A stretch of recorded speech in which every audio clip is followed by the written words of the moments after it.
네, 안녕하세요. 강프로입니다. 이번 영상에서는 에코프로 BM에 대해서 분석해 보도록 할 텐데, 자, 장이 마감됐습니다. 주말 동안 굉장히 큰 기대감이 있을 수밖에 없겠죠. 44조짜리 어마어마한 수주 계약이 터졌으니까. 그리고 무엇보다 에코프로 BM과 함께 강세를 보일 수 있는 종목이 제가 머트리얼즈라고 이야기를 드렸고요. 에코프로 BM이 올라가면 올라갈수록 머트리얼즈에 대한 평가치도, 제가 이야기하는 평가치는 시장에 대한 평가치입니다. 그 시장에 대한 평가치도 높아질 수밖에 없다. 그 부분을 지속적으로 강조를 드렸는데, 그리고 제가 주말에 이 얘기를 드렸어요. 공매도 세력들이 두 가지 액션을 취할 수 있다. 그 두 가지 중에 하나는 첫 번째, 매수를 해서 손절한다. 자, 이게 무슨 얘기냐면 공매도를 풀려면 매수를 해야 되죠. 그쵸? 팔아서 손절하는 게 아니라 매수를 하면 손절하는 가격대를 잡는다. 그게 아니면 올라가는 걸 막는다. 이 두 가지인데 후자로 갔습니다. 다시 말씀드리지만 후자가 더 좋다. 왜 그러냐면 우리한테 매수 기회를 주기 때문입니다. 공매도는 의도가 이해는 가요. 의도가 이해는 가는데 의도가 이해가 가는 이유가 손절하기가 쉽지 않거든. 그거는 사람으로서 어려운 일이라서, 그쵸? 그 액션을 취하는 것 자체가 쉽지 않을 겁니다. 근데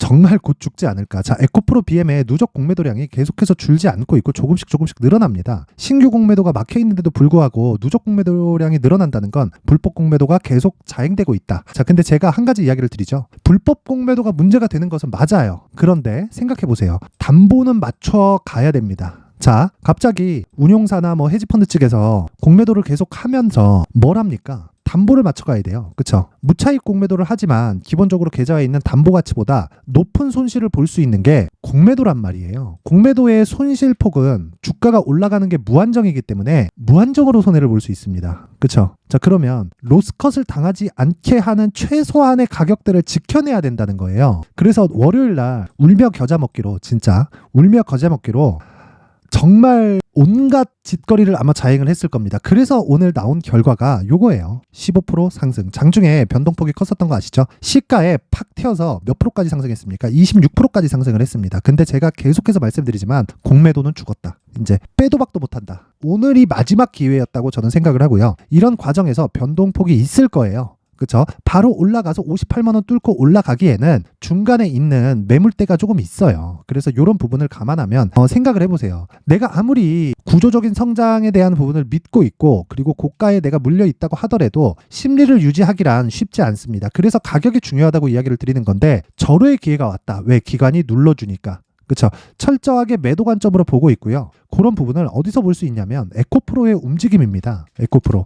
자, 근데 이것도 제가 정확히 이해를 시켜드릴게요. 에코프로는 에코프로 그룹주의 지주사입니다. 그리고 전구체를 생산하기 위한 원자재 수급을 담당하고 있죠. 그런데 에코프로는 기본적으로 지주사의 이 범위 내에서 벗어날 수가 없어요. 근데 이런 부분이 지금 기존에 있었던 지주사 움직임을 정확하게 따라가고 있다. 그래서 에코프로를 상승시키지 않고 눌리는 과정, 그리고 이걸 가지고 포스코 그룹 쪽으로 가면 포스코 홀딩스를 상승시키지 않고 눌리는 과정에서 포스코 퓨처엠도 오늘 10%대 상승 마감이 됐는데도 불구하고 포스코 퓨처엠이 보합권에 이 마감이 됐었던 과정, 전형적으로 한국 시장에서 보는 지주사의 행태를 그대로 따라가고 있습니다. 그런데 이제는 게임이 바뀌었다는 거예요. 그쵸? 사업회사로 주가가 상승하는 그 구간에 들어왔습니다. 여기서 우리가 가격을 잘 잡아야 공매도를 완전히 작살내 놓을 수가 있습니다. 이런 부분 반드시 기억하시고요. 자, 그리고 제가 한 가지 이야기를 더 드리자면 이제 시작입니다. 새로운 시작점이 왔어요. 그쵸? 올해 많이 올라간 것은 맞잖아요. 그쵸? 에코프로 기준에서 저가 기준에서 보면 15% 상승을 했고요. 그러면서 에코프로 BM은 과거에 떼냈고 에코프로 머트리얼즈도 이번에 떼냈죠. 그러면서 에코프로의 평가치가 낮아지는 부분은 우리가 어느 정도까지는 인정을 하자. 하지만 에코프로 BM에 대한 평가치는 계속해서 높아지는 과정이 있고요. 그리고 그 과정에서 에코프로 머트리얼즈까지 추가적으로 시세가 반드시 나올 겁니다. 그래서 이 두 가지 내용을 꼭 기억을 해주셨으면 좋겠고, 우리가 집중하는 과정에서 2주 안에 수익을 낼 수 있는 단기 보유 전략을 반드시 만들어놔야 심리를 안정시킬 수 있습니다. 그래야 공매도를 잡아 족칠 수가 있습니다. 전 진짜 얘네들이 왜 이렇게까지 하고 있는지 사실 이해는 가거든요. 이해는 가는데 공매도량을 풀지 않아요. 근데 제가 요것도 하나 보여드릴게요. 자, 요 내용입니다. 쓰레기 주식 16배 폭등의 피눈물, 20년 번 돈 다 날렸다. 그쵸?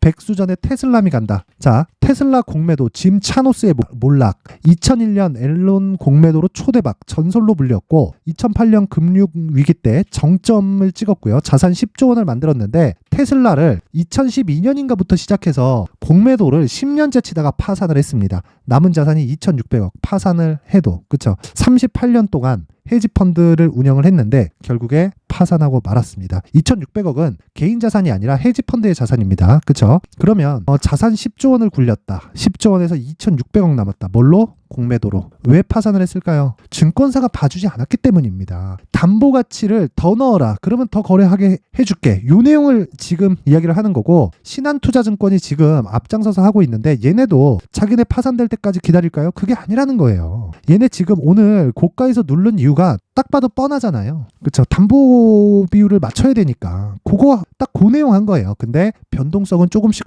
더 나올 거다. 우린 그 과정에서 무조건 매수 관점으로 지켜보자. 그래야 우리가 단기간 수익은 물론이고요. 장기간 이 수익에 대한 폭을 유지할 수 있습니다. 자, 그러면 지금 중요한 게 뭐겠어요? 2주 안에 우리가 수익 볼 수 있는 가격을 잡아서 심리를 안정시키자. 그래야 공매도를 때려잡을 수 있다. 이 내용까지만 반드시 이해를 하시고요. 무엇보다 중요한 건 내가 어떤 종목에서든지 신고가 구간에서 내가 매매를 해야 되고요. 그리고 신고가 구간 이후에 쭉 눌렸을 때는 눌림목 과정에서 내가 매수할 수 있는 스킬을 길러야 됩니다. 그래야 2주 안에 내가 수익 볼 수 있는 구간을 내가 잡아낼 수 있어요. 자, 공매도를 잡아 족치자는 의미로 제가 모든 분들에게 무료로 공개를 하도록 할 테니까 구독과 좋아요 부탁드리고요. 그리고 영상 상단에 있는 전화번호로 숫자 3이라고 문자를 보내주시는 분들에 한해서만 제가 에코프로 BM의 가격 그리고 단기 보유 전략을 공유해 드리도록 할 테니까 시청해 주시는 모든 분들이 상단의 전화번호 확인해서 숫자 3이라고 문자 보내주시고요. 구독과 좋아요 눌러주시면 제가 한 분 한 분 빠짐없이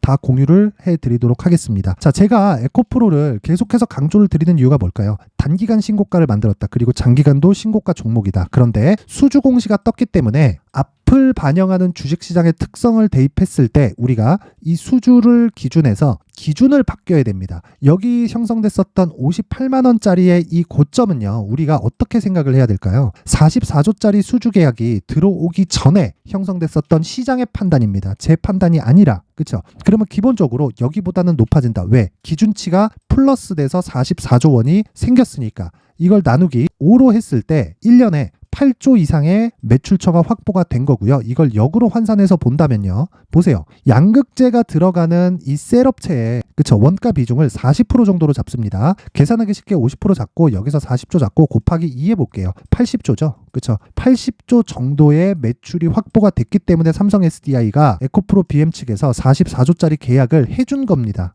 그쵸? 요 내용을 반드시 기억을 하셔야 돼요. 자, 그러면 이걸로 인해서 그쵸? 자동차에 들어가는 배터리가 어느 정도까지 늘어난다는 그쵸? 캐파 자체를 어느 정도로 잡아야 될까요? 자, 그런 걸 보면 이제 시작일 수밖에 없다. 기준치를 바꿔야 된다. 공매도는 죽을 수밖에 없다는 겁니다. 오늘이 마지막 기회라고 생각을 하고 이 등락하는 과정에서 지속적으로 이 담보 요구를 받을 겁니다. 그래서 이런 상황을 뭐 만들어도 되고 안 만들어도 되지만 뭐 만드는 거 보면 어디가 파산했다더라. 그쵸? 뭐 그런 얘기 많았잖아요. 올 초에. 그쵸? 뭐 싱가포르 어디에서 뭐 홍콩 어디에서 그쵸? 외국계 헤지펀드가 한국 사람이겠죠. 다 검은 머리 외국인이겠죠. 난리가 났다. 그쵸? 지금 파산이 줄이어서 나오고 있다. 공매도의 손실폭은 무한대입니다. 근데 그 무한대가 담보 비율을 유지하는 데까지입니다. 그쵸? 오늘이 마지막 기회라고 생각을 하고 우리가 여기서 2주 안에 수익을 낼 수 있는 가격대를 잡았을 때 에코프로 BM을 포함해서 에코프로 그룹주에 들어와 있는 공매도 세력들을 완전히 작사를 낼 수가 있습니다. 근데 항상 제가 강조를 드리지만 공매도가 득세를 하는 이 구간은요. 신고가가 아닌 종목에서 그렇습니다. 예를 들어서 LG생활건강 같은 경우에 그래요. 근데 에코프로 같은 경우에는 그쵸? 조정을 받아야 되는 건 맞다고 칩시다. 사실 맞지. 자, 에코프로 보세요. 올해 15배 올랐잖아요. 그쵸? 조정폭이 과하게 나오기는 했지만 이 조정이 나와야 되는 것은 맞잖아요. 조정 없는 주식은 없으니까. 근데 이 조정 구간에 우리가 매수할 수 있는 관점을 실시간으로 신고가를 체크할 수 있다면 어떻게 될까요? 자, 그래서 실시간으로 신고가를 체크할 수 있는 여기 강프로의 무료 소통방에 대해서 제가 안내 말씀을 드리고 가겠습니다. 자, 요 내용을 보면요. 제가 일단 무료로 진행을 하고 있고 490분이 지금 있고 이번에 제가 1000분까지 확장을 할 예정인데 여러 가지 이야기를 드립니다. 뭐 반도체 관련된 이야기도 하고 있고 자, 2차 전지 관련된 이야기도 계속 하고 있는데 가장 중요한 건 종목에 대해서 제가 계속해서 언급을 드리고 신호가 나갑니다. 근데 이 신호가 나가는 과정에서 철저하게 신고가 종목만 공략을 하고요. 그리고 눌림목을 포함해서 돌파 구간까지 다방면으로 공략을 합니다. 근데 장 시작 전에 나가는 종목이 상시 발생을 한다. 근데 오늘 같은 경우에는 에코프로 BM 쪽으로 수급이 몰릴 수밖에 없잖아요. 그래서 제가 시초가 종목을 나가지 않았습니다. 그렇죠? 수급이 몰리는 과정에서 반도체나 다른 쪽은 눌릴 수 있는 구조를 한국 시장은 갖추고 있기 때문에 이런 부분을 감안해서 제가 오늘은 종목을 내보내지 않았고요. 쓸데없이 위험을, 그렇죠? 단기 매매에서 위험을 감당할 필요가 없기 때문이고, 자, 요 내용을 제가 12월 1일 지난 금요일 내용으로 인해서 보여드리면요, 요 내용입니다. 12월 1일 S&T 다이나믹스, 갤럭시아 머니트리 이렇게 두 개인데, 자, 내용 한번 확인해 보면 8시 54분에 나갔고요, 8시 55분에 나갔습니다. 자, 시세 한번 확인해 볼게요. 자, S&T 다이나믹스는 오늘 같은 경우에도 2% 추가 상승이 나왔고요. 금요일날, 그쵸, 시가 마이너스 0.48%에 시작을 해서 고가까지 13%, 종가까지 7%, 종가 기준에서 거의 한 8% 정도의 수익 실현에 성공을 했습니다. 자, 당연히 신고가 종목에 있고요. 그리고 신고가 구간을 공략해야 단기적인 수익을 공략할 수 있다 그랬죠. 1박 2일 기준에서 대략 한 10% 정도의 수익이 나오는 구간입니다. 어디서? 신고가 구간에서. 자, 밑에 보면요, 갤럭시아 머니트리입니다. 자, 요 내용도 보시면, 자, 보세요. 금요일 날 하루에 10% 정도의 수익 구간에 들어왔고요. 여기 시가 7.7%, 그리고 고가 23%, 종가 16.9%까지 시세가 발생을 했습니다. 자, 근데 오늘 25%가 추가적으로 더 올랐어요. 1박 2일 동안 보유했을 때 어느 정도 수익이 나오나요? 35%. 그쵸? 어마어마하죠? 왜 이런 상황이 나올까요? 한 가지 이유 때문이다. 신고가 이후에 시세의 속도가 빨라지기 때문이다. 그랬을 때 우리는 신고가에 대한 파악이 필요하다. 자, 정말 내가 신고가 종목을 해야 되는 건 알겠는데, 왜? 올라가는 놈이 더 가니까. 근데 이런 과정에서 내가 어떤 종목을 공략을 해야 될지 잘 모르겠다. 그리고 공략하는 과정에서 어떻게 가격을 잡아야 될지 모르겠다 하시는 분들은요, 여기 시가부터 공략을 시작해서 제가 장중에 계속해서 가이드를 세워드립니다. 그쵸? 가격대에 대한 언급을 계속해서 드리고 있으니까 모르겠다 하시는 분들은요, 여기 소통방으로 입장하시면 되고, 제가 딱 1000분까지만 받도록 할 테니까 무료로 진행을 합니다. 첫 번째, 구독과 좋아요 부탁드리고요. 영상 상단에 있는 전화번호로 참여라고 문자를 보내주시는 분들에 한해서만 제가 강프로의 무료 소통방 입장 링크를 순차적으로 공유를 해드리도록 하겠습니다. 자, 반드시 기억하셔야 될 건 구독과 좋아요는 꼭 한번 눌러주세요. 그쵸? 그러면 제가 참여라고 문자를 받으면 구독과 좋아요를 눌렀다는 걸로 인정을 하겠습니다. 그래서 제가 여기 소통방 입장 링크를 순차적으로 다 딱 1000분까지만 선착순으로 받도록 할 테니까 입장하셔서 같이 공매도를 작살냈으면 좋겠고요. 무엇보다 진짜 모든 분들이 성공 투자하셨으면 좋겠습니다. 자, 그런데 제가 연말을 기해서요, 내년 초까지 강세를 보일 수 있는 신고가 종목을 준비를 해놨으니까 영상 끝까지 시청하시고요. 그리고 제가 항상 성공 투자하실 수 있게 많은 내용을 준비해서 오도록 하겠습니다. 네, 올 한 해를 뒤돌아보니까 구간별로 큰 수익이 나왔었던 종목들이 꽤 많이 보입니다. 1월 달에는 AI 관련주들이 있었고요. 그리고 2월 달부터는 2차 전지가 계속해서 강세를 보였죠.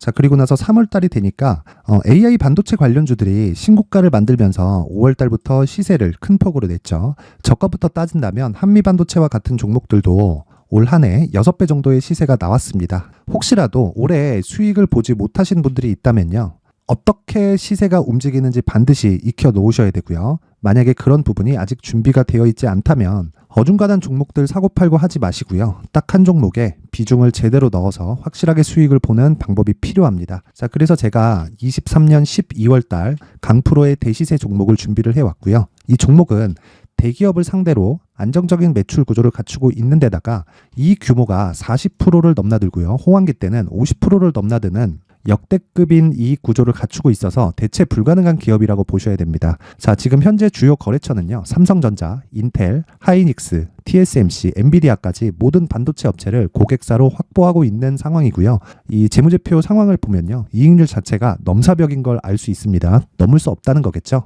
첫 번째 급등 포인트를 보면요, 앞서서 보여드렸었던 실적은요, 23년도 개화 시기에 접어들었었던 AI 반도체의 실적이 포함되지 않은 실적입니다. 자, 그런데 올 한 해 개화 시기에 접어들었었던 새로운 반도체의 실적치가 더해지면요, 질적인 성장보다 양적인 증가가 함께 이루어지게 되고요. 그런 부분을 한미반도체가 이미 시세로 보여줬죠. 저가부터 6배 강세를 보인 상황이 있습니다. 강프로의 무료 소통방이죠. 어떻게 매매를 했느냐? 5월 25일 날, 그쵸? ISC를 49,800원에 매수를 했고요. 자, 그리고 나서 2달도 되지 않아서 한 100% 정도의 수익을 만들어냈습니다. 자, 근데 6월 2일 날 내용 한번 확인해 보시면 자, 한미반도체 26,000원까지 올려서 잡겠다는 내용이 있죠. ISC와 함께 새로운 반도체 관련 종목입니다. 이때 당시 가격이 25,650원이었는데 그냥 올려서 잡으라는 거겠죠. 지금 현재 한미반도체 가격이 62,000원인 걸 본다면요. 항상 주가는요. 신고가 이후에 공략하는 것이 좋고 그랬을 때 단기간에 100% 수익이 가능한 구조를 만들 수 있습니다. ISC도 그렇고 한미반도체도 마찬가지예요. 당연히 에코프로도 마찬가지입니다. 두 번째 급등 포인트를 보면요. 자, 개인용 PC를 비롯해서 서버, 클라우드, 그리고 우리가 사용하는 스마트폰까지 기본적인 PC 구조와 동일하고요. 새로운 반도체의 구조도 동일한 구조를 갖추고 있습니다. 자, 근데 한미 반도체의 상승 이유도요. 이러한 구조가 동일하게 진행되기 때문이고 이 구조는 절대로 바뀔 수가 없습니다. 11월 달에 새로운 뉴스가 나왔습니다. 자, 온 디바이스까지 더해지면 비메모리의 사용처는 계속해서 증가할 것은 너무 당연한 이야기고요. 그런 부분을 감안했을 때 이 기업은요. 질적인 부분에 대한 성장이 아니라 양적인 증가까지 이룰 수 있는 상황이 된 겁니다. 한미반도체의 시세를 보면 아직은 굉장히 저렴한 상태를 유지하고 있고요. 세 번째 상황을 보면요. 엔비디아의 실적인데요. 이건 올해 초 대비해서 4배 정도의 상승폭이 나왔고요. 주가도 그 정도가 당연히 올랐죠. 주식 투자를 할 때는 예상하는 게 아니라 확정치를 보고 매매를 해서 수익을 낼 수 있어야 됩니다. 앞서서 제가 보여드렸었던 내용인 자, ISC도 그렇고요. 한미 반도체도 그렇고 확정된 내용이 있었죠. AI에 대한 개화 시기에 맞춰서 삼성전자와 SK 하이닉스가 강세를 보이는 구간이 있었고요. 엔비디아가 강세를 보였습니다. 자, 삼성전자도 그렇고 하이닉스도 그렇고 엔비디아도 마찬가지고요. 생각해 보시면 세력들이 어찌할 수 없는 정도의 사이즈를 가지고 있는 그런 종목들이죠. 그렇기 때문에 제가 계속해서 이야기를 드리는 겁니다. 확인하는 데는 확정치가 필요하다고요. 엔비디아 실적만큼 확실한 재료가 있을까요? 엔비디아의 실적의 증가세는요. 앞으로 다가올 AI 반도체의 수요 증가가 있을 수밖에 없다는 거고 그리고 그에 맞춰서 단가는 폭증하고 있는 상황인 게 엔비디아의 실적을 보면 알 수 있고요. 그리고 삼성전자와 SK 하이닉스로 연결이 되고요. 그래서 한미반도체가 올라온 그런 상황입니다. 한미반도체만큼 추가적으로 상승할 수 있는 종목이 있다는 게 하이닉스를 포함해서 삼성전자의 시세 그리고 엔비디아의 실적을 보면 알 수 있고요. 그래서 준비한 4분기 대시세 종목, 내년 초까지 강세를 보일 수 있는 종목을 준비를 해왔습니다. 어렵게 생각하지 마시고요. 기본적으로 신고가 구간에 있는 종목이기 때문에 하락에 대한 저항성은 충분히 갖춰져 있는 종목이고 이미 시세가 시작이 됐습니다. 자, 무엇보다 중요한 건 얼마에 사는 걸 텐데 제가 그런 부분까지 상세하게 준비를 해놨으니까 영상 상단에 있는 전화번호로 대시세라고 문자를 보내주시는 분들에 한해서만 무료로 공개를 하도록 하겠습니다. 매매하는 과정에서 수익이 잘 안 난다 하시는 분들은 이 종목 딱 받아가서 큰 수익 내셨으면 좋겠습니다.